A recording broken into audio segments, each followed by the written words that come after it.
After 10 long years, we're finally here, ladies and gentlemen.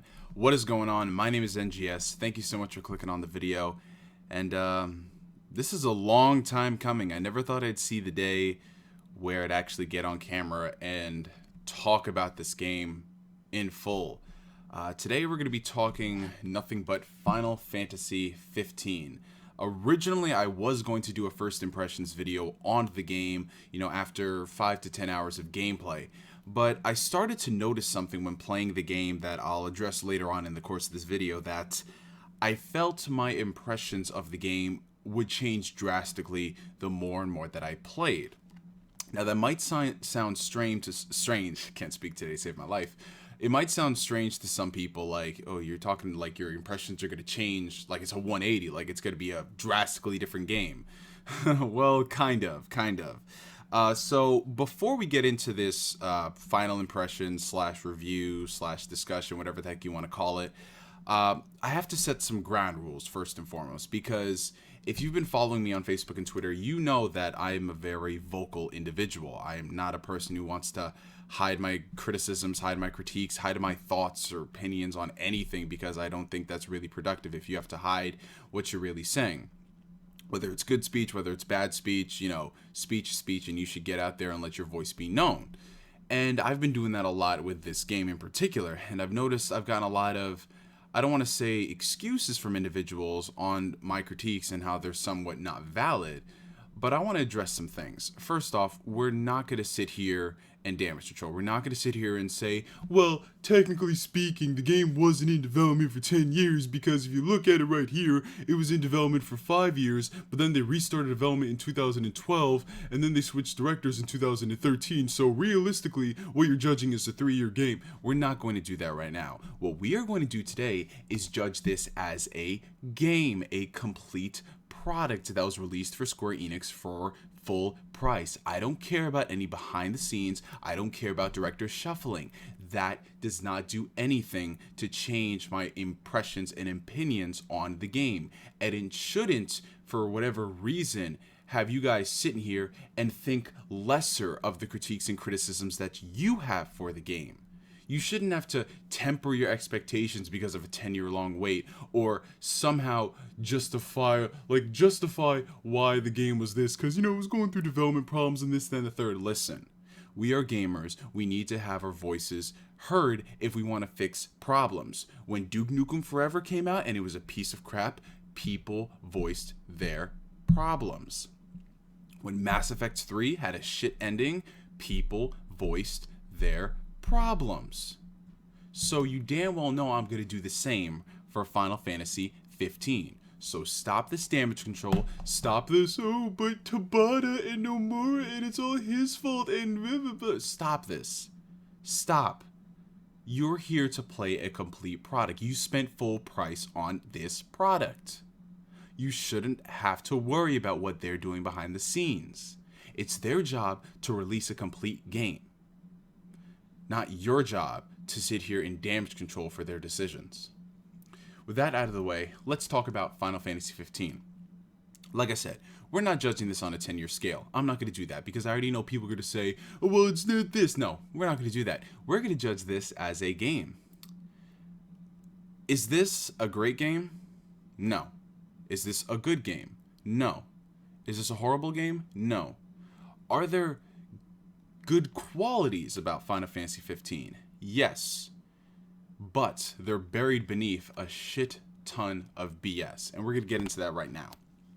So, first things first, everybody and their dog who was complaining about the fact that, oh, it's not a turn-based RPG, it's actually, an action RPG. The reason why it's an action RPG was because it started off as an action RPG. It was a spin-off of the Final Fantasy 13 saga, but when Square Enix realized that, we can't sell that Final Fantasy 13 saga anymore because the brand is damaged because of this and this, that, and the third. Still kind of funny, though. They got 3 games out of it, even if they changed Agito 13 to Type 0 and this to Final Fantasy 15.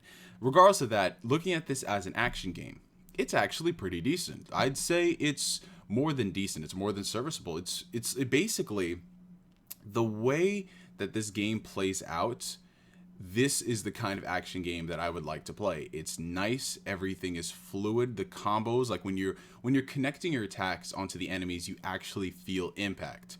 And that's something I really appreciate, because in a lot of action games it just feels like, oh, hack and slash here, hack and slash there, enemy has like a jillion health that you have to whittle down. In this game it actually feels like you're doing stuff. Now, things are very different in this game, like I said, from previous Final Fantasy games. It's not a turn-based game, it's a action title, so that means that things have to be approached differently. So, one of the biggest changes in the game, and it's actually something that I really enjoy, is the concept of magic. So as you guys know, in past Final Fantasy games, in past, well, any turn-based RPG, the way magic is conducted is that it's a command, right? It's a command, you use it, you use fire, you use blizzard, and then in other, action RPGs like Kingdom Hearts, for example, you still have those spells, but in some cases they do different things. Like, for example, in Kingdom Hearts 1, it takes a chunk of your MP bar. In Kingdom Hearts 2, you use it enough and you have a cooldown meter. In this game in particular, magic's not really like that. Magic is actually a weapon in your arsenal. So you play as Noctis. He's one of the 4 characters right here that you've known about for 10 years. This main guy here. Noctis is able to equip up to 4 weapons, and they could be a variety of weapons. They could be, swords, they could be great swords, they could be, lances. You get what I'm trying to say. And magic in particular is one that takes up one of those slots. And in order to use magic, you have to craft it. And in order to craft magic, you have to find these magic deposits that are scattered around the world, and you get all that stuff, you craft it together. And what's really cool is that you can use particular like items and treasures in your arsenal to give them special like buffs. Like, for example, let's say I'm trying to do a fire spell. I could use something like potion when I'm mixing it and crafting it together, and it would give a heal cast, which means every time I use fire, we also get some HP back. And there are also some other stuff here, like if you mix and match fire, blizzard, and thunder, which are the 3 spells you get, and you include one item, you might get, a unicast with poison benefits. You might get a death cast. You might get a stop cast. So it's actually really cool. And magic is not being able, you can't spam it. You would think that magic takes up your MP, but it doesn't. It's done on a cool bar system. You can only use it once, I think, every 30 seconds, something like that. And you can use it as much as you have in your inventory. Like, however many items you have to create that, you can use that spell. So the way that you use magic in this game is really awesome, and I was interested to see how they would do it, because I'm thinking Kingdom Hearts, yeah, it's going to go like that. But no, I'm very pleased how that performs. And what's really cool is the attention to detail in this game. You're going to notice it a lot in Final Fantasy 15. The attention to detail, like, since we're talking about magic, is very awesome, because not only does it have, like, does it look beautiful, when you're using it on enemies, it has sort of splash damage. So there is definitely potential for friendly fire. Your friends, your allies can get hurt by those. You can get hurt by it. And depending on what the environment is, it actually plays an impact. And there's actually more residue. You see it a lot in games. You do this crazy spell and there's really not much damage on the ground. Like when you're playing Dragon Ball Z Budokai or something, and they do this planetary destroying attack, and it's like, oh, nothing's changed that much. Thankfully, in later games, they improved on that and they showed that, hey, everything's fucked up. But yeah, suffice it to say, it's just really cool. I always like these sort of things because it's the little tiny attention to detail that really makes an impact, and the fact that it actually does more than just cosmetic stuff is really awesome.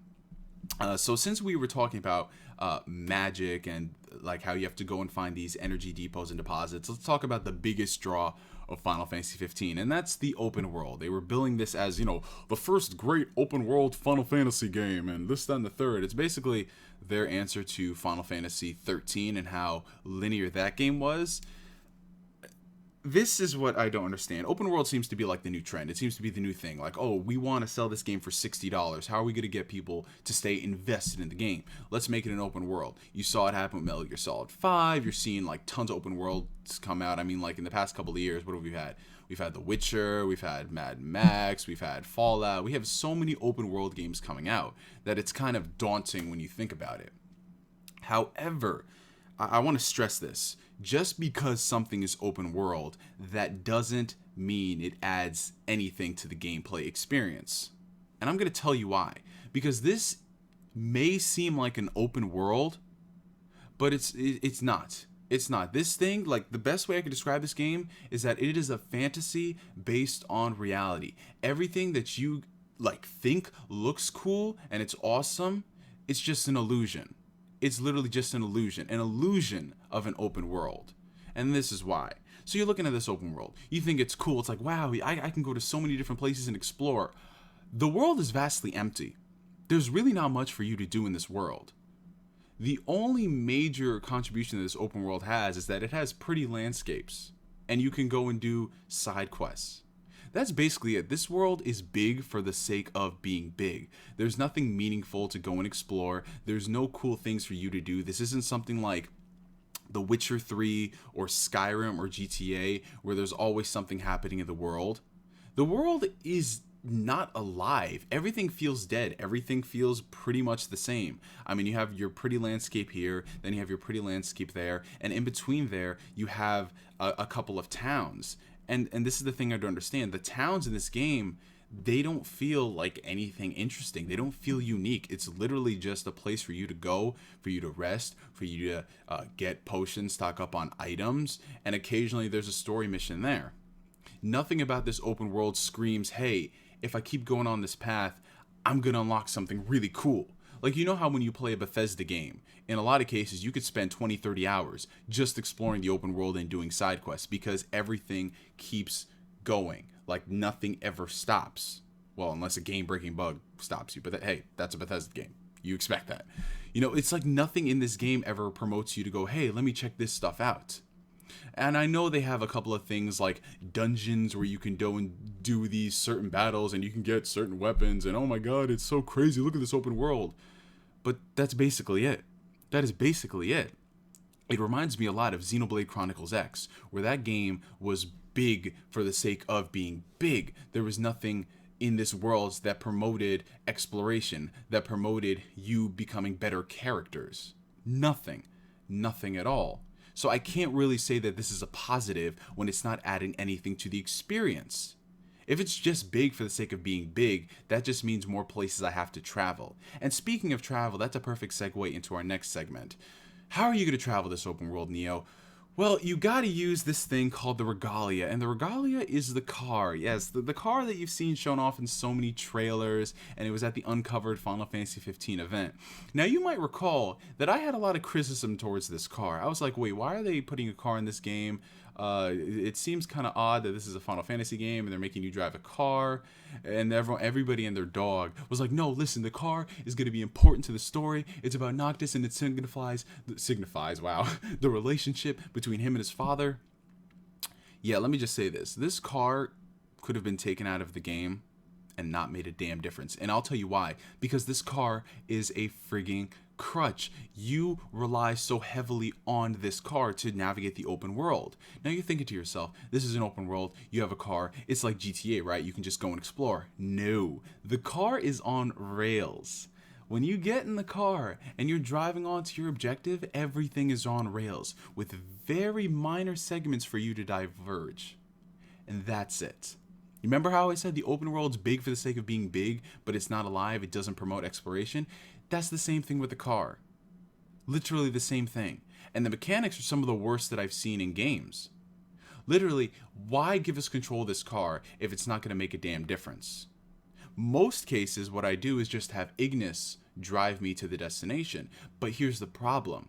It's done in real time. Literally from point A to point B, you have to sit there and wait. You're going to be doing a lot of that in Final Fantasy 15. You're going to be waiting and waiting and waiting and waiting. And I'm not talking about 1 minute. I'm not talking about 2. I'm talking about 5, 6, 7, 8 minutes. And this has happened. Watch any gameplay video of people doing these drives to these destinations. 8 minutes of waiting. I'm sorry, I don't want to admire the scenery or listen to classic Final Fantasy tunes in the background. This is a game. A game is meant to be played, not sit there and be on my damn phone writing tweets on Twitter about how stupid this car is. No. No, people. It's ridiculous. Like, first off, the car is linear as all heck. You can't fast travel until you've been to the destination yet, so you just have to sit in this car and wait. And then once nightfall hits, you have to drive the car yourself, but you're guaranteed to get stopped within 30 seconds because you have the demons that pop up at night and you have to fight them. Like, it's just they're trying to shoehorn this car into the game and make it actually matter when it doesn't. It becomes a crutch to you. You have to fill the car up with gas. You have to make sure the car is well. You have to do this. You have to do that over this stupid damn car. And God forbid you ever run out of gas in this game. That's very irritating. Never happened to me, though, because I'm paranoid. Even if I see one spindle on the gas tank go down, I'm like, we got to fill it up. But that's just me. So this stupid car thing is ridiculous. Especially when not going to get into any spoilers, you end up losing the car towards a latter part in the game. And that makes traversing the open world ridiculous. Unless you've unlocked chocobos, and then you can use chocobos, but it's still a lot of time traveling. Again, in an open world where there's nothing to do. Then they have side missions. Oh, they're saying that side missions, they're so amazing, they're awesome. I played them for 35 goddamn hours before I went to the next chapter. These are baby's first side quests. They are literally fetch quests. Go here, pick up this item, come back. Go here, get this bounty, come back. That's basically it. None of these side missions are engaging. None of these side missions advance the story. None of these side missions give any background to certain characters, like a Bethesda game, like The Witcher 3. And I know people are going to say, stop comparing it to those games. When this thing is billed as an open world game, an open world Japanese RPG, of course I'm going to compare it to the competition. Because it's been done better in games that are 3, 4, 5 years old. And you're telling me in 2016, these great side missions are the same, rinse and repeat, go over here, get that, go over here, kill that. Over and over and over again? No, people, this is not okay. This is not okay. Like, my God. But yeah, other than that, like the open world aspects, the side quests, dealing with the car, the game itself works in most cases. Like, going from point A to point B and stuff, I haven't really had any crazy, like, you can't proceed to the next mission sort of thing that you get in other Bethesda games. As far as bugs are concerned, I don't want to say they're very minimal because I've had a couple of game crashes, which I'm not lying about. I've posted them on Twitter. You can check them out. The game itself, I want to give props to the frame rate, because if you were playing this game back from the episode Duskay demo and then the Platinum demo, you would know that the frame rate was really bad. It was like 20 frames per second, 23 frames per second. It was dipping. Here, it's a lot more stable. It's stable. It doesn't drop into like the low 20s and teens like it did in the other demos. So that's something I'm very happy about. However, it came at the cost of a very, very noticeable visual downgrade. And you can definitely tell that this game does not look anything like what it did in the past couple of trailers. I mean, there are a lot of segments in the game where it looks pretty and it looks really nice, for deliberate reasons, obviously. But in most cases, the game just looks dirty, and God, this is not the game I saw a few years ago. But that's a trend in the industry, unfortunately. They hype us up with these things, they bait and switch us, and yeah, that's basically what happens. As far as other things that I found irritating, it's just it feels like a game that released in 2008. Like, some of the questionable choices for button mapping, like, for example, they made the jump button and the action button the same button. There's countless times where I'm over here trying to advance into the story by pressing X, and you got to jump, and then you jump, and then you jump. It's just, I know it's somewhat nitpicky to say things like that, but when you're talking about game design and games in 2016, there should be an evolution. There should be a standard. And the fact that we're still doing stuff like this, it feels like an old game. But if I had to say my major gripe, my biggest gripe and concern about this game when it comes to playing it is the godforsaken camera. I don't know who in their right mind thought that this camera was okay. Okay, anyone who's a fan of Tales games knows I love my Tales titles. But I'm not going to sit here and damage control for Tales' Asteria's godforsaken camera. That was one of the worst cameras in all of gaming. Between that and Final Fantasy 15, I don't know what's worse. I feel like you could do a death battle between them, and it would be a really entertaining show. This camera has gotten in the way so many friggin' times that I've almost died. I've almost freaking died because of it. Whenever you're in, closed off environments, camera is all jerky. Whenever you're in open world environments, camera's all jerky. God forbid you're near a tree or a bush, camera's all jerky and all over the place. It feels like this game is missing like an extra 6, 7, 8 months of polish. From the camera to all these other things, these minor bugs and glitches, it doesn't seem like it was ready for prime time. Because this is just basic stuff 101. Why is it so hard? Why do I have to fight the camera? And I know somebody's gonna bring up, but you can change the camera in the menu, Neo. No, you shouldn't have to go out of your way to change things to make the game better and more enjoyable. It should be there from the beginning. This is not rocket science, people. It isn't. It seriously isn't. Oh, man. But other than that, other than all of those complaints, I kind of don't want to get into the main meat of this video, which is obviously going to be the story. I'm just trying to think of other things that I experienced in the game and that I found kind of irksome and cumbersome. Nope, I mean, I pretty much covered everything. Summons, weird as all hell, random. You have to reach the certain parameters. So it's like, whatever. Yeah. Difficulty? Game's not very difficult at all. If anything, the camera is going to be your biggest enemy. And in most cases, if you're close to death, there are many ways for you to... Basically, I'll sum it up like this. I played through the entire game, and the only time that I died was towards the end because of my own fault. And that was done on stream if you guys want to check it out. But the game is very...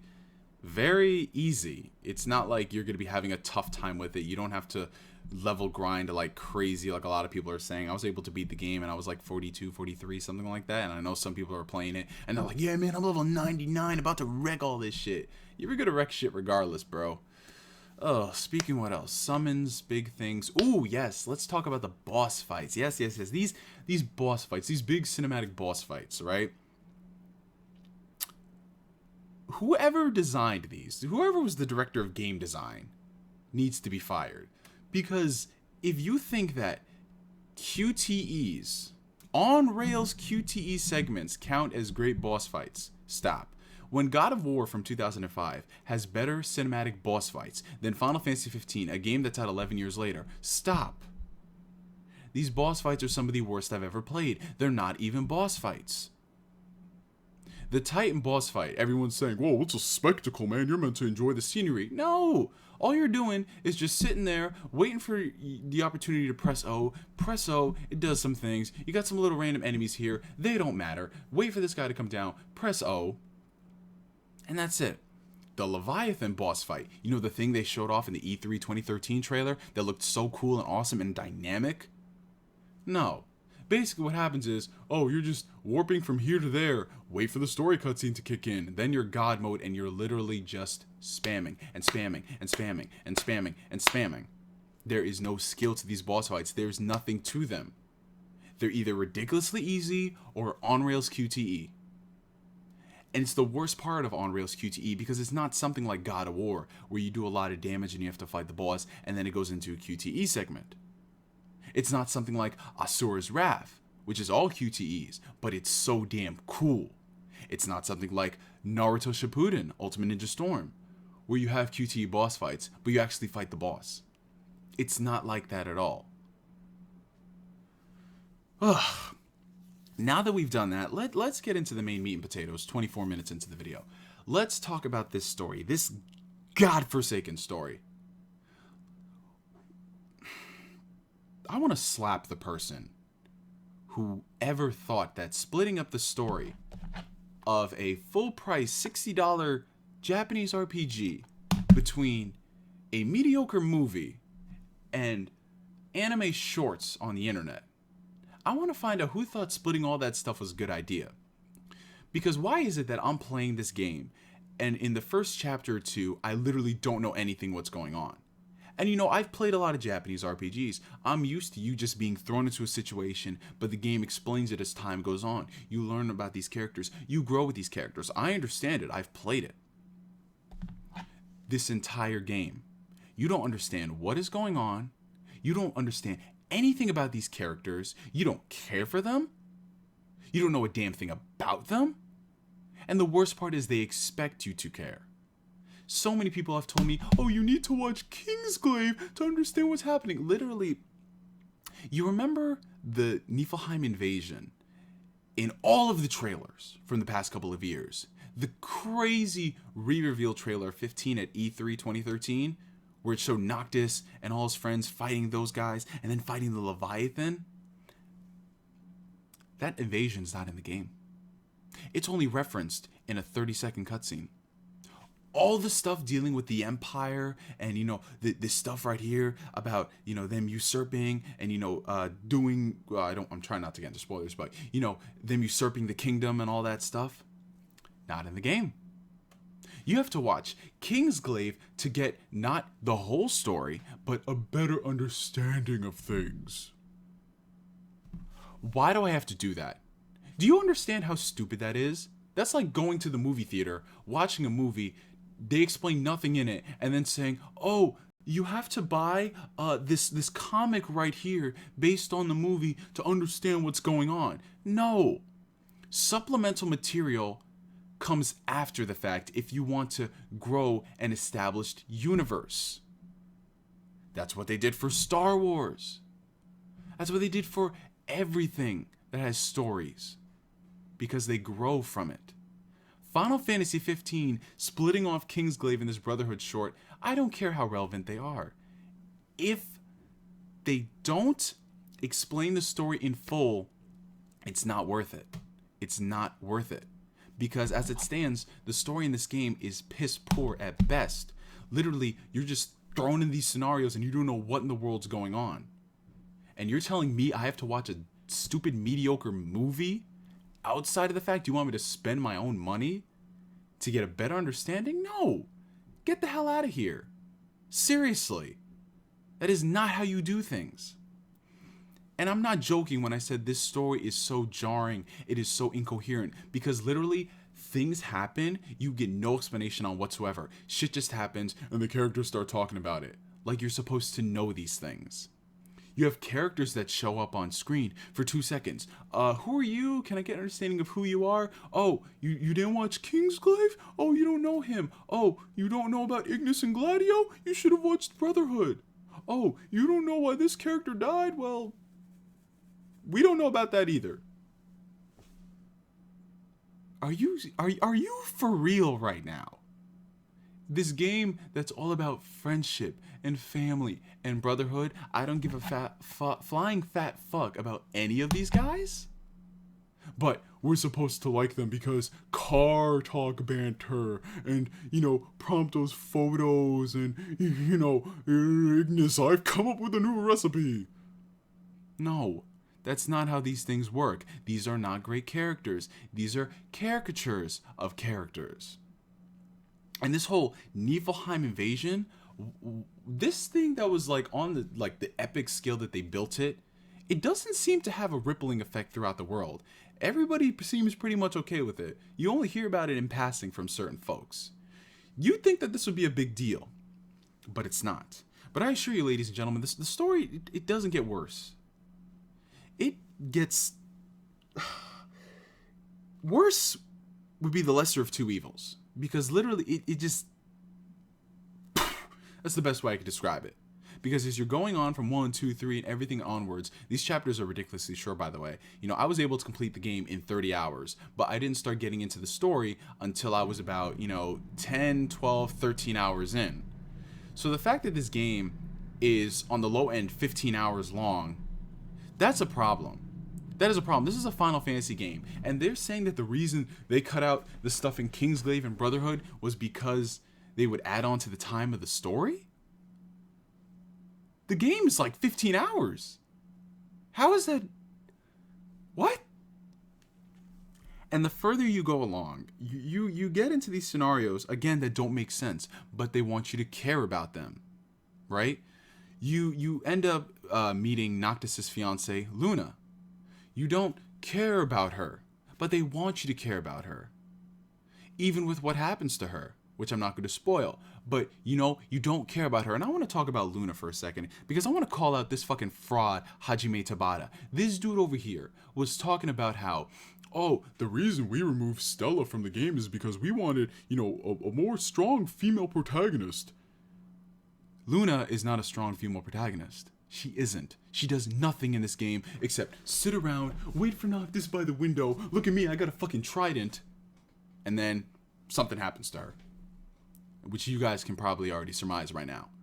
Yet we're supposed to care about this character who literally had 2 fucking minutes of screen time. Don't give me that Kingsglaive fucking bullshit. It should have been in the game. We should have learned about her. We should have learned to care about her. We should have learned to see why Hajime Tabata wanted to make her a strong female protagonist. Are you telling me that she's comparable to Tifa, to Luffy, to Garnet, to all these fucking strong women in Final Fantasy?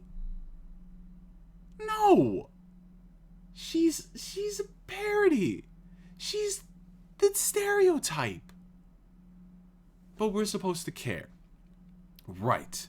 This dude Ravis. Shit happens to him. We're supposed to care. I don't know shit about Ravis. This dragon lady comes out of nowhere. I don't know shit about you. But little dialogue in between is supposed to be character development. No, it is not. No, it is not.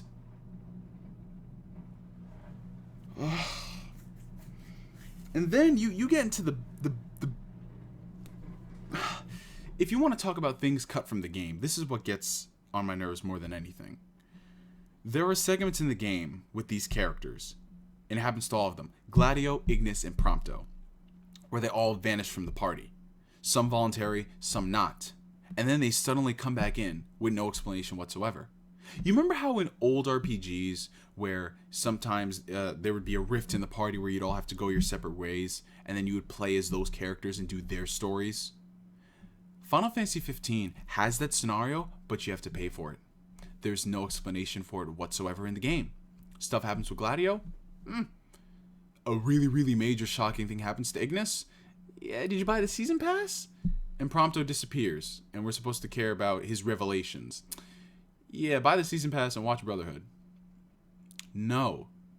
No. Do you people not understand what they just did? They took a staple that's been in every single freaking game of all time, and they chopped it out. Blatantly. They told this to your face to sell it as DLC later. For a 15-hour fucking RPG. This is the game we're giving 8s, 9s, 10s. This saved the franchise. Are you serious? Are you for real right now?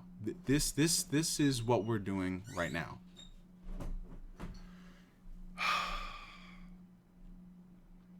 It's funny because this is supposed to be the game that makes you feel for the characters like never before in Final Fantasy. This is supposed to be the game that has you, wanting more from this universe. But that more, you gotta pay for, because it's not even there. It's not even a case of, this stuff was great, I would love to see more about it. No. It's a case of, we're cutting all this stuff out. We're gonna sell it to you later. And that's perfectly okay. Because you Final Fantasy fan brats will eat it up, and you will damage control it to justify your 10-year wait. That is somehow not a 10-year wait, because it switched directors 3 years ago. This is what's wrong with gaming. This right here. When this stuff happens and people don't say anything, because we need to support it. We need to do this. This is not a Final Fantasy game. This is not a good game, period. This game right here is the culmination of, we don't know how to develop games. We're going to waste our time with these games. Piss poor management. And you, the gamer, suffers. But apparently not, because everybody's eating this up. Do I even need to talk about Chapter 13? I'm not going to, because I've already said enough about it. Watch my stream. This is not something I wanted to do. You know me, I would have loved to get on here and talk about this game. and talk about how much I love it and praised it. But as it stands, no. As it stands, the game we got is an incomplete, buggy, incoherent mess. But we're supposed to praise Square Enix that they're going to be releasing patches to fix Chapter 13. Think about that for a second.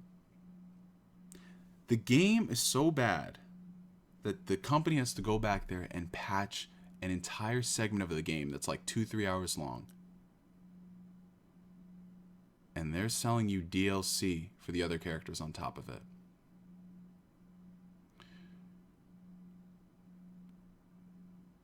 If things don't change, I have no hope for this company. I have no hope for their future of new releases. If anything, all of my game buys from Square Enix might just be remasters. It might just be Dragon Quest on the 3DS again. I'm praying nothing happens to Dragon Quest XI. I'm praying nothing happens to Final Fantasy VII Remake. And I'm praying nothing happens to Kingdom Hearts 3. But if any of the stuff that was in that game, that level of shadiness and BS, if any of that makes its way into any of those games, I'm done. I'm done with Square Enix. It's just that. It's the fact that they literally took this game, gave you not even the bare minimum, sold it to you at full price, and God forbid you ever criticize it. God forbid you do that. Well, at any rate, ladies and gentlemen, I've been here for almost 40 minutes. Jesus Christ. Yeah, I'm done talking about this. Comment section are going to be beautiful.